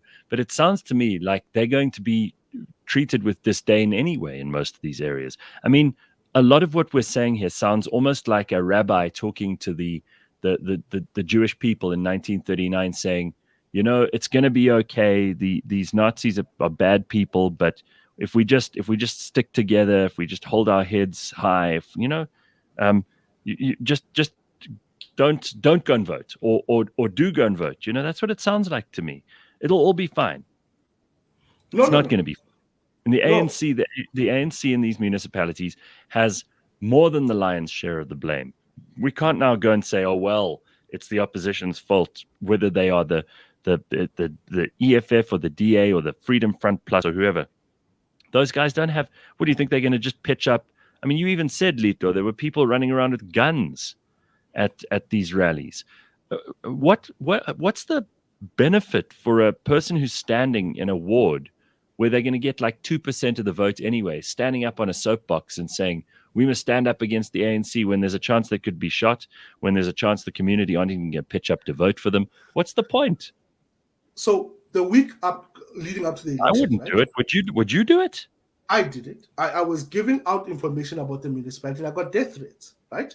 I was giving out information that 60%, so 59.2% of our revenue in this municipality is fruitless and wasteful expenditure. Mm-hmm. Yes.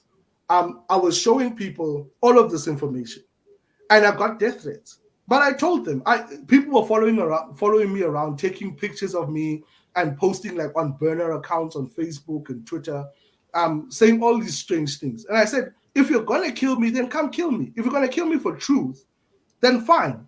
But if you're gonna be a politician and then say, oh, I might not do this because the truth might get me killed, then get out of the game. Because the problem is, Gareth, even if the lion's share belongs to the ANC, they are a criminal organization in these small towns and in these smaller places. That's what they are. They're a mafia. Yes, sure. But the problem is, how much do you have to suck at politics to lose to them? How much do you have to suck to lose to people who are literally walking into municipal offices, stealing money, and basically walking out twerking? Yes, but this is where again. So I have to ask, like, do the people of Welkom get the government they deserve? Because there's a part of, if we're going to blame opposition politics, then we must also blame the people who are still voting ANC. Who are the people who are still pitching up and voting ANC? Because those people are the majority of the people in Welkom. Otherwise, the ANC wouldn't have won those areas. They're not the majority of the people in Welkom. They are the majority of the people who showed up. But there's a bigger thing I think we need to. But Gareth, not showing up to vote doesn't mean that you're not participating, because do you get a free pass if you didn't pitch? No one's getting a free pass, because the other part of not showing up to vote does not necessarily mean that you're not participating. You're probably participating in an informal structure. So the people who burned out the libraries, the people who show that level of violence and disgruntlement, those people are also participating and voicing their disgruntlements. They're just not doing it in the formal structure. But I think that there's another very important thing that we cannot lose from this conversation or gloss over, is the fact that, Leeto, you choose to stand up. The fact that you choose to say, yeah, come and get me. I think that is precisely, I mean, I wish we had more South Africans who felt like that. And I think that there will be more South Africans now, because people are that hurtful. I see a lot more young people who feel that way, and that you become the new heroes. We had a country where many people, and there weren't as many as the people who existed in the country, who did the exact same thing, who stood up and said, well, no more, so we have a thug government. True. And I'm not going to allow this government to continue. And if I'm the one who dies, there will be more who will stand up for where I fall. And I think that for me makes me feel a little bit better, because I take that away from this conversation, Leeto, that there are people who are the heroes, and we can all be that person. Because really, so what? You have to fight. Like, even if you know you're going to lose, you have to fight, right? So the problem is that we look at the fight now.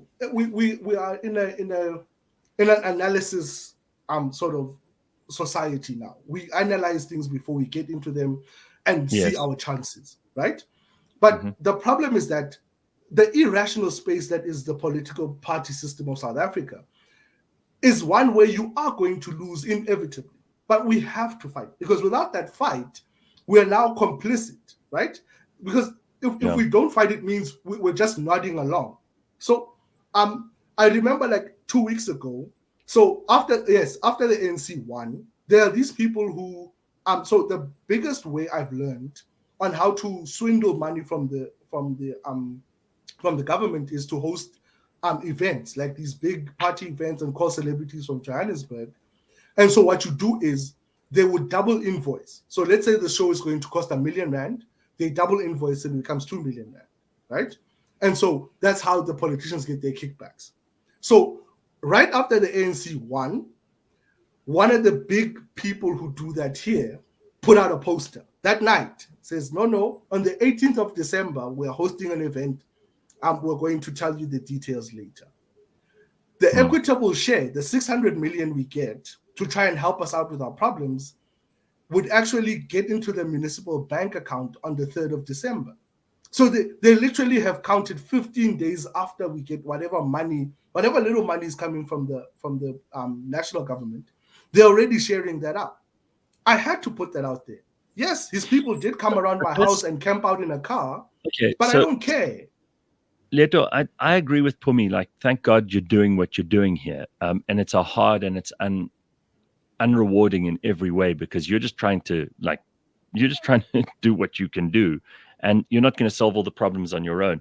It's one of the reasons we love having you on the show, because you also have such insights for us. But this is also what the country will look like if we all depend on only government.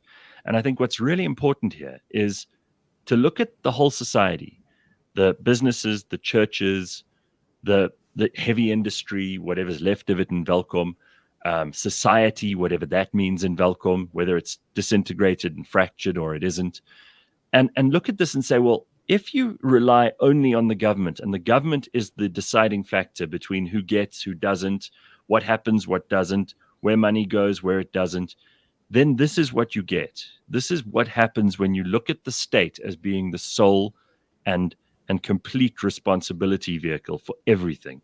And it is an utter disaster. This has happened all over the world, where you allow the state to run everything. And I think if anybody can learn any lessons from this, it must be that.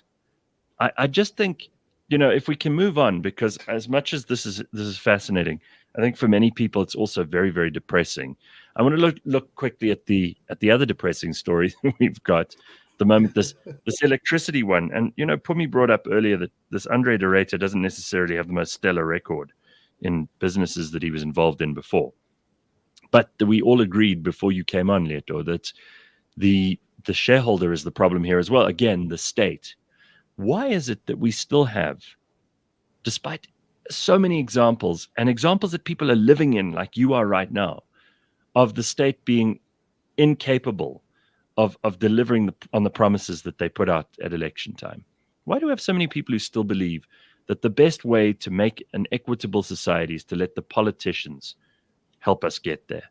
And they can't. There are some problems that the politicians will never be able to solve, right? We know that they can't solve the environmental crisis, try as they may. They've tried in countries where everything works. They can't fix that. We know that they can't fix inequality. That's something that a government can't do. We know that they can't fix racism. That's something that a government can't do. The society itself has to do these things. So which problems can they solve? Is it potholes? Is it electricity supply? Because all of these things to me really are like, what else is government for? In a place like where you're living, it's anarchic already. And you guys are used to not having any service delivery at all. That's the day-to-day reality for you. So what use is government? Let's just look at this. If we were aliens landing on the planet, what do we need these politicians for? What is their purpose in society? Nothing. The people who've been responsible for Eskom, let's look at Eskom, right? Yeah.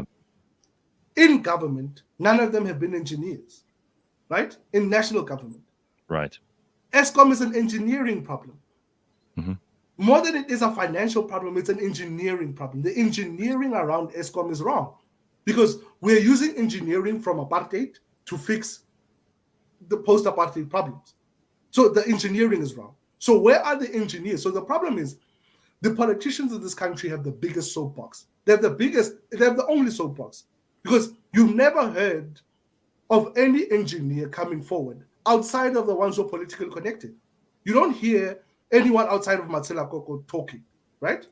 And so then what you think about, you're like, wait, is Matsela Koko the only guy who knows electricity in this country? And so where are our engineers? Where are these people, right? Where are the engineering students? Why don't you take them there and say, well, since you are in the phase of learning about these things, these are the problems of Eskom. How would you creatively fix them? Because those are the people who are hungry for solutions. They think solutions are easy to come by. So we've lost so many of these people, not only from municipalities like yours, but then a lot of them come to places like Johannesburg, and then they decide, no, this is also a waste of my time. I'm going to go to Europe, Canada, China, India. I'm going to go somewhere else where my skills will be appreciated. Because why should they? Like in Welkom, why should any engineer settle in Welkom? There's no nice neighborhood for him to live in. There's no reason for him to send his kids to school there. There's no reason for him to want to go to the Welkom hospitals. So ultimately, this is a problem that we have to look at nationally. It's not just a Welkom problem. And those skilled people, Leeto, are not, whether they're black or white or rich or poor at this stage, they're looking at other options. That's something we've got to be very realistic about. Yes, and I do agree, right? But even if you're looking for greener pastures, Gareth, right? Even if you're an engineer in the US, if our engineer who's left to go to the US, why don't we give them a voice? Why don't we give them a platform to say, yeah, this is the bullshit I saw, right? This is what happens, this is what's wrong, and that's what's wrong. Because the problem right now is that it's kind of what we do. Yes, we are going. So in South Africa, what we're doing with the Eskom problem is that we are going back and forth between the breaking equipment and the definition of the problem. We come and we discuss the breakage, and then we go back and we try to redefine. We discuss the breakage and we redefine. Because the people who are defining the problem for us aren't engineers. And so you need an engineer defined solution. So the definition then goes to say, now, if an engineer defines everything for us without an agenda like Marcela Koko does, because he's trying to get hired into a CEO position again, the engineer would then tell us, this is what breaks in these plants, this is what you need, and this is how you do it, right? And once it breaks, we can't go back to the definition. We'll then go, you were told this, right? Because that's what happened. The problem started with Thabo Mbeki being told about this, and he didn't consider it. He was told that this grid is not going to take what you want it to take. If you're going to build this many RDP houses, you're going to overload this grid. Even though, there was a huge misunderstanding, but also a huge ignorance, because these people aren't engineers. They don't understand electricity, right? They don't understand electricity surplus. When Thabo Mbeki was told that we were producing a surplus, he said, oh no, let's sell it off to Zimbabwe and Zambia. But he didn't get what the surplus means. The surplus means that when we have to service our power stations, then we have something to lean on. Now we don't have any surplus. So the big problem, and now they're talking about renewables as if they're a solution. The renewables aren't going to give us a surplus that we need. So we need a basis that will give us a surplus, and then include all this other fancy stuff with the winds and the suns and the whatevers. But at the end of the day, is that South Africa lacks in every other sector. Our business people, Gareth, are all quiet. I know no business people. And none of them can tell us, so business people, as it pertains to unemployment, for instance, they could tell us exactly what the problems are and how to move forward. What do they plan to do about it? What do? They take that person from the Black Business Council or whatever he is, and he goes and he complains on ENCA for 2 hours. He doesn't give us a solution. And so we need the people who can get a soapbox to be given the proper platforms to connect the people to their soapbox. But also, I mean, like Hein says here, he's an engineer. He says, engineers don't speak, we do. They're not interested in speaking on a platform. That's not their thing. Stuart says, I'm an engineer. We have and do speak out and prepare plans, etc. But that voice is squashed by the money or the political people time and again. And there are businesses who are trying to get involved in private power production. And frankly, I mean, someone like me, I would pay an extra 10% in electricity for the next 2 years if it meant I'd have consistent electricity supply. And I would pay that to a private company, not to government, because I know they won't deliver on that promise. But the problem is that they're not allowed to, even with Gwede's new rules about private power producers. They're not allowed to produce in excess of a certain amount. Now, there are probably companies all over the world, including the Russians with their nuclear power, who want to come in here and solve this problem because they know there's lots of money to be made. But they're not allowed to because the politicians have made laws that make it impossible for them to do business. That's true. But also remember, that's part of that apartheid infrastructure, right? Even politically. They're just carrying it on. They're not giving us anything new. Well, They're that's just because That's because the ANC and the former government, the old regime, both thought that the government should be the main decider of everything, which is precisely how you end up with a Welkom. Right, Exactly. Holmes? Right? They just replaced the system. They just replaced the system Right. with the people. Nothing's changed. Nothing's changed. But I'm going to inbox you. I'm coming to Welkom. I need to Okay. come see you. All right. No, we can do that. Yeah, coming I to mean, see you. there are lots and lots of comments here. People who are obviously extraordinarily upset and shocked by what you're saying here, Leeto. I mean, to me, the most scary thing about your whole story is that these poor young girls are being prostituted. Ah. I mean, this is a social problem. So now we can blame the politicians for a lot, and maybe the politicians are, as you say, the people who are going and paying for these young girls to prostitute themselves. But in many cases, it's also a social issue.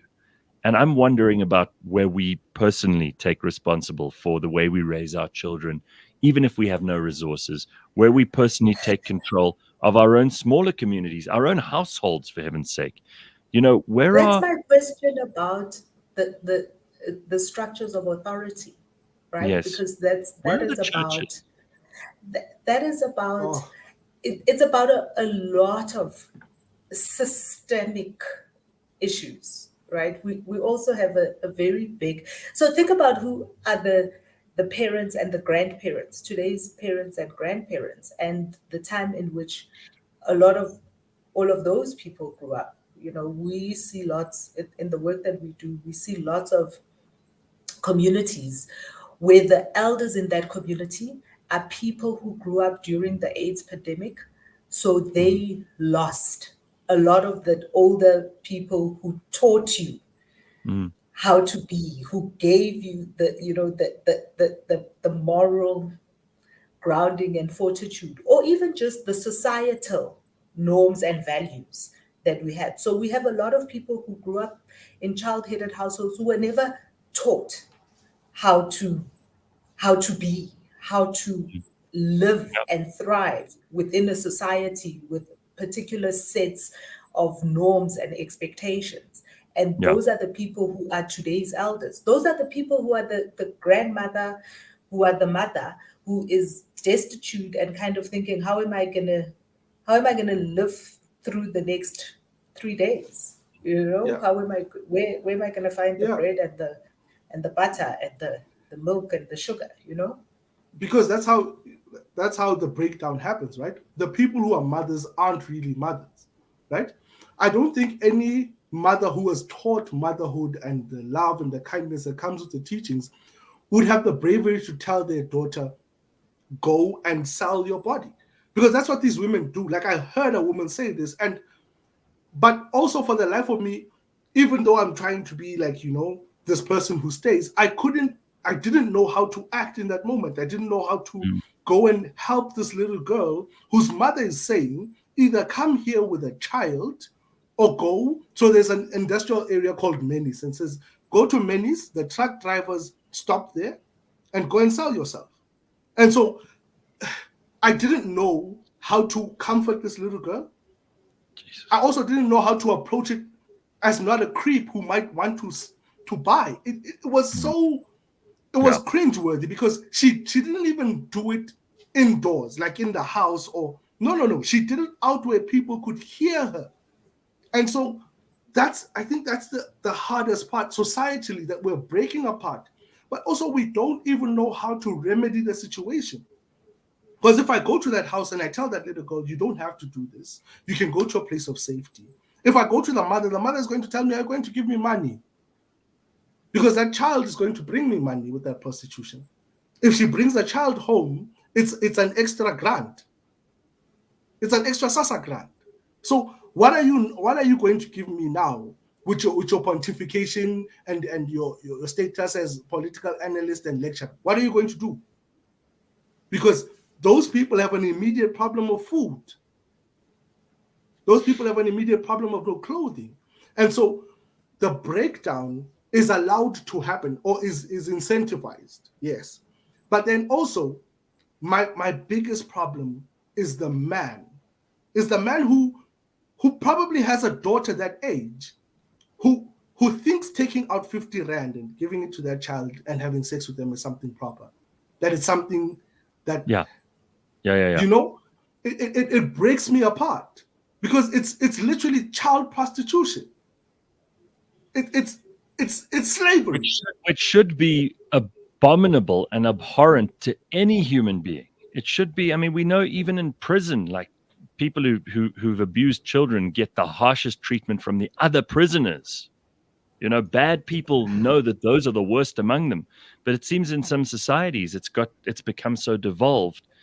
Look, I don't know what the solution is, and I'm kind of in the same position Pumi's in right now, where I'm just a little bit heartbroken about all of this morning. Do we have any rays of light and optimism that have come out of at least the political process of the last 2 weeks? I mean, we see, you know, God bless him, old Herman Mashaba made a good showing. He says he refuses to have a coalition with the ANC. He might not even want to have coalitions with the DA. So I don't know what his use is then.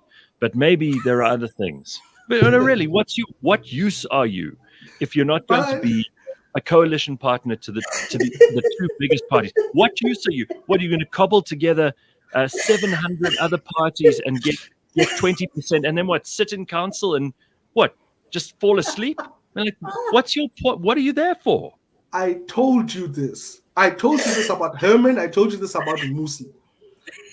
They come from such tight ass structures, right? This stick in the mud structures.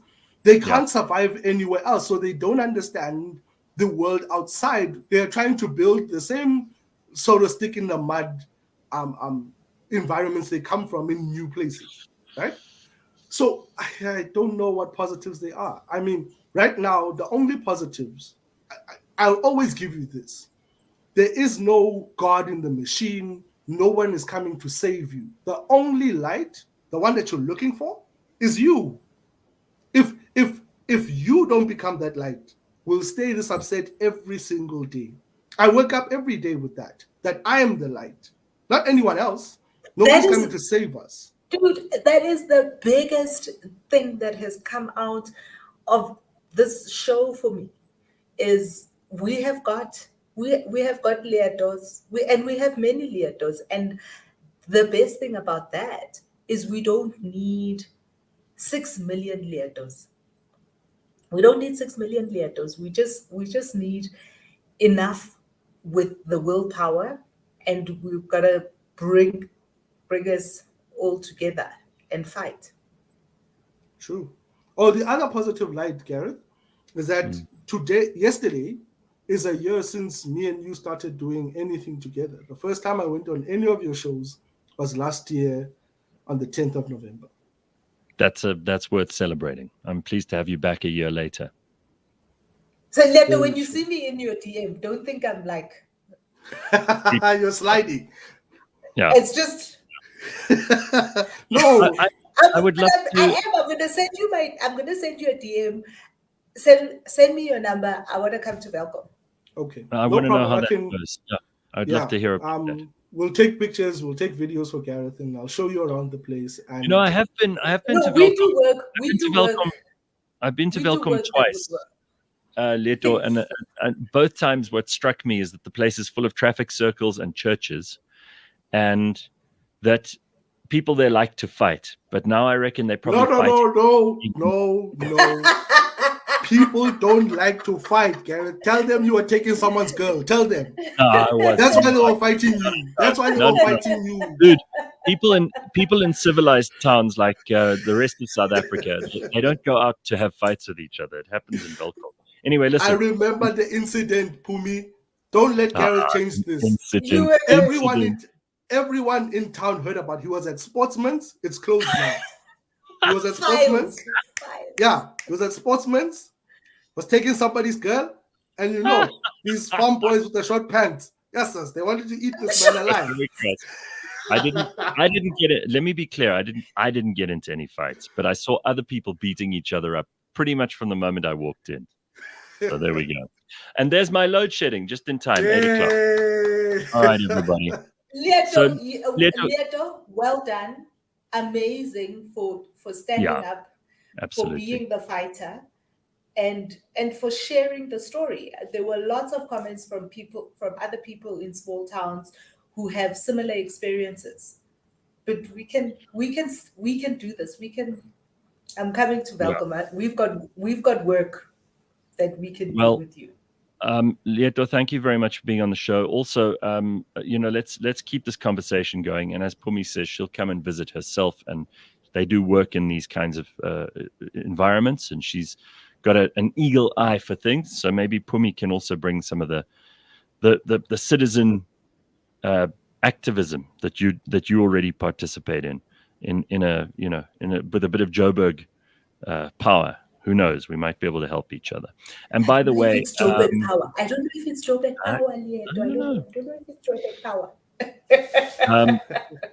Also, today is Armistice Day. So it's the day that we look back on. It's almost, it's more than 100 years now. It's 105, 106 years ago that millions and millions of people in Europe and the world went to war over essentially the destruction of empires. And just one other day when so many millions of people probably did not need to die. But we celebrate nonetheless the fact that they died for reasons that at that stage seemed to be the best reasons for people to go to war. And it's just a sad state of affairs that humanity in 105 years very seldom looks back on history and learns anything. Let's spend 2 minutes today doing that at very least. We have our own wars that we need to look back on in this country, and history that we should read so we don't end up in the same situation. But thanks, everybody. We will see you tomorrow at 6 a.m. bright and early. That is the Burning Platform.